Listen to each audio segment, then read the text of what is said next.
వాళ్ళు ఇస్త్రీ చేసుకొని వాచ్మెన్ గా బతికే కుటుంబం. ఇవాళ ఆ కుటుంబానికి ఇంత ఘోరం జరిగితే ప్రభుత్వం ఎంత నిర్లక్ష్యంగా ఉందంటే నిమ్స్ హాస్పిటల్లో చేర్చితే మందులు బయట కొనుకొచ్చుకోపోతున్నారు. ఆ కుటుంబం ఫస్ట్ ఖమ్మం ప్రభుత్వ ఆసుపత్రికి పోతే కేసు సీరియస్ ఉందని ఖమ్మం ప్రభుత్వ ఆసుపత్రి కేసు పట్టుకోలేదు, మీరు ప్రైవేట్లకు పోండి అన్నారు.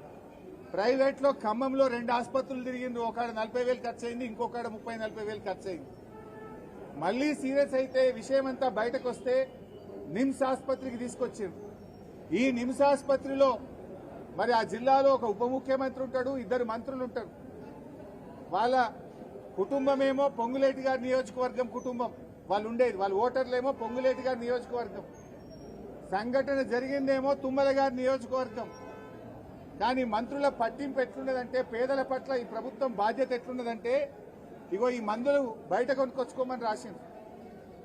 ఒక మందులేమో బాలాజీ మెడికల్ స్టోర్ బయట, నిమ్స్ లో డాక్టర్లు బయట కొనుక్కొచ్చుకోమంటే బాలాజీ మెడికల్ స్టోర్ లో మందులు కొనుక్కొస్తే ఇది 3,900 రూపాయల బిల్లు.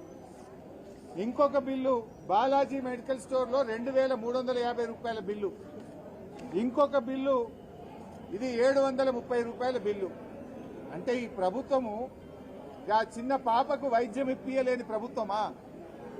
ఆ పిల్లల్ని కూడా బయట మందులు కొనుక్కొచ్చుకోమంటారా? నిమ్స్ ఆసుపత్రి అంటే ప్రభుత్వ ఆసుపత్రి, పేదలకు వైద్యం దొరుకుతుంది అనుకుంటారు. కానీ అలా ఈ 3 బిల్లులు కనీసం ఇంత సంఘటన జరిగి విషయమంతా బయటకు వస్తే జిల్లా కలెక్టర్కో, శిశు సంక్షేమ శాఖకో, దాని మంత్రి గారికో, ఈ ముఖ్యమంత్రికో, జిల్లా మంత్రులకో కనీస బాధ్యత లేకుండా ఈ ప్రభుత్వం వ్యవహరిస్తుందనడానికి ఆ పేషెంట్ బయట బిల్లులు పెట్టి తెచ్చుకున్న పరిస్థితి, బయట డబ్బులు పెట్టి మందులు కొనుక్కున్నటువంటి పరిస్థితి. అంటే ఈ ప్రభుత్వం వైద్యం కూడా ఇయ్యే చేతనైతే లేదు.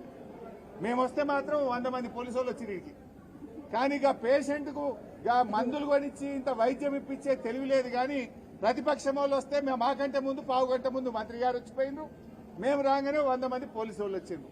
ఈ పోలీసు వాళ్ళు వచ్చుడు కాదు, చేతనైతే ఆ పాపకు మంచి వైద్యం ఇవ్వండి, ఈ మందులు కొనుక్కొచ్చుకోమని ఏంది బయట. ఆ తల్లి ఏడుస్తుంది, మేము పేదోళ్ళం సార్, పైసలు లేవు సార్. ఎవరో కొంతమంది దాతలు మాకు ఫోన్లో వేస్తామని పైసలు, ఫోన్ పేలో పైసలు వేస్తుంటే దాతలు ఆ పైసలతో మేము ఈ మందులు కొనుకొచ్చుకున్నామన్నారు. దాతలు అంటే ఆ విషయం తెలిసి గుండె ద్రవించి బాధపడి ఎక్కడెక్కడి నుంచో వాళ్ళ కులమోళ్ళు ఫోన్ పే చేస్తే గా పైసలతో మందులు కొనుక్కొచ్చుకునే పరిస్థితి.